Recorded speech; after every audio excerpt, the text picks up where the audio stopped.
You're now beginning part 2 for chapter 5.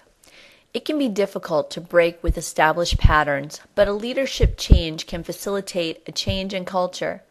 The goal is to retain the good aspects of the culture and change the outdated and inefficient.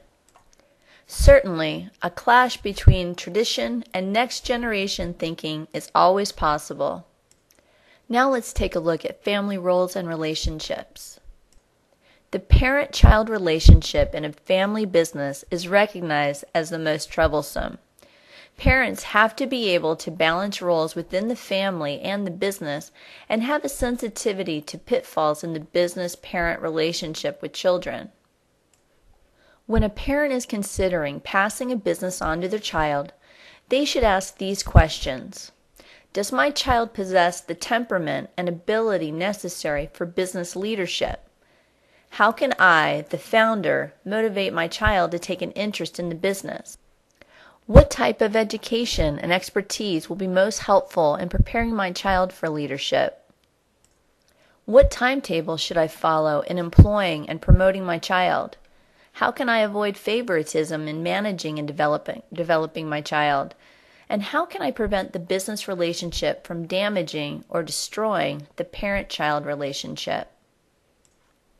Now let's move on to husband-wife teams. Running a business together can be difficult for couples. In addition to the normal stresses of a marriage are added the arguments over business decisions and who will take control over which aspects of the business. Business differences can also interfere with family life. Work may simply not leave enough time for family. But for some partners, a husband and wife team may be able to better share family responsibilities, which eases the load. It may also be an opportunity to share more in each other's lives. Here's a short video from Business Week on husband and wife business partners talking about how to grow a financial partnership while maintaining sanity in a marriage. Welcome back to Business Week TV. Recent statistics show only 1 out of 5 new business partnerships survive for at least 2 years. The question is, if you're married to your business partner, does that improve your chances for success or make it all that more difficult? Well, it's hard to say. But there are advantages and disadvantages to couples running businesses together, as Brad Holbrook found out. Born and raised in India and first meeting in high school there, Chetan Gandhi and Nandini Mukherjee followed their dreams to the U.S. Soon after being married, settling down in New York City, they noticed that there weren't any fast, casual Indian restaurants around. So they started one in Greenwich Village. It was a steep learning curve, both as restaurateurs and marriage partners. Quickly, it became obvious that they had to have clearly defined roles for the business to succeed. We need to define, okay, what are your core strengths, and you really look at those and, let me manage what, like IT or finance. And if you really think I'm grossly way out, then you can veto me, or I can say, hey, let's make a call here, but otherwise let's run things independently, and that kind of really helps. Yeah, we actually tell our friends sometimes that, it helped us get through our first years of marriage, having a business in a way, because, that's when you kind of discover, living together, different aspects of each other, and it can get to be a little tough. But we were so busy fighting over the business or doing stuff that we really didn't have the time for that. So it helped us to kind of smoothly sail through our first years of marriage. After 4 years of serving their personally designed style of Indian food here, Chetan and Nandini are looking to expand the business, perhaps opening 2 or 3 more restaurants.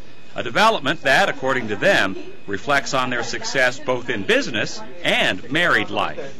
And I think if you can do it and if you can make a success out of it, I think your personal relationship actually is a lot healthier than, in my opinion, before the business and after. We are able to respect a lot each other's opinion, even in personal front, not just business, because we've been working together on, a small Yeah, business. you actually learn not to take each other so much for granted, which is a good thing. Marlene and Henry Nunberg have learned about the give and take of marriage combined with sharing a business for more than 45 years. They are therapists, and lately they've been working with people who, like them, are in a family business together. It can be very dangerous. We've had situations where you have married couples who are in business together, and the couples break up and the business breaks up. And the stresses of one, interact with the other very much. But at least in one sense, being married to your business partner may help solve one of the most common roadblocks couples face. A lot of marriages, for instance, don't have anything to talk. People don't talk to each other after X amount of time. That's the old complaint. Well, if you're in business together, you have to talk, which is what one of our latest clients are seeing. It's a new forum for talking. And whether that saves a marriage, but it certainly makes life more communicative, which is something to think about. Brad Holbrook, Business Week TV.